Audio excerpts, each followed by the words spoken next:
সিরাজগঞ্জ জেলার সলঙ্গ থানার রামারচর এলাকায় র্যাব 12 এর একটি মাদক বিরোধী অভিযান পরিচালনা করেছে। এই অভিযানে 108 গ্রাম হেরোইন সহ একজন মাদক ব্যবসায়ীকে গ্রেফতার করা হয়েছে। গ্রেফতারকৃত আসামি মোহাম্মদ লালন দীর্ঘদিন ধরে হেরোইন ক্রয় বিক্রয় করে আসছিল। তার কাছ থেকে একটি মোবাইল ফোন ও 1550 টাকা নগদ জব্দ করা হয়। বিস্তারিত থাকছে হেলাল আহমেদ হিসানের প্রতিবেদনে। সিরাজগঞ্জ জেলার সলঙ্গা থানার রামারচর এলাকায় র্যাব 12 সদর কোম্পানির একটি চৌকস আভিযানিক দল মাদক বিরোধী অভিযান পরিচালনা করে। গতকাল বিকেলে অনুষ্ঠিত অভিযানে ঢাকা রাজশাহী মহাসড়কের উপর সোহাগবাই হোটেল অ্যান্ড রেস্টুরেন্ট সংলগ্ন এলাকায় অভিযান চালিয়ে 108 গ্রাম হেরোইন সহ একজন মাদক ব্যবসায়ীকে গ্রেফতার করা হয়।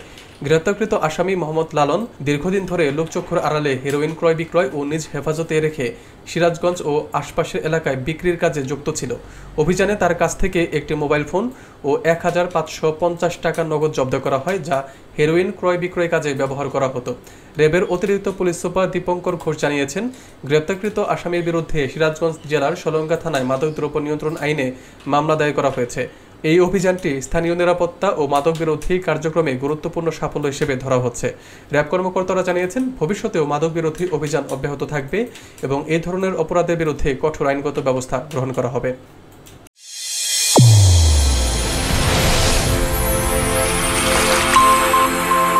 চ্যানেল A1 হৃদয়ের স্পন্দন।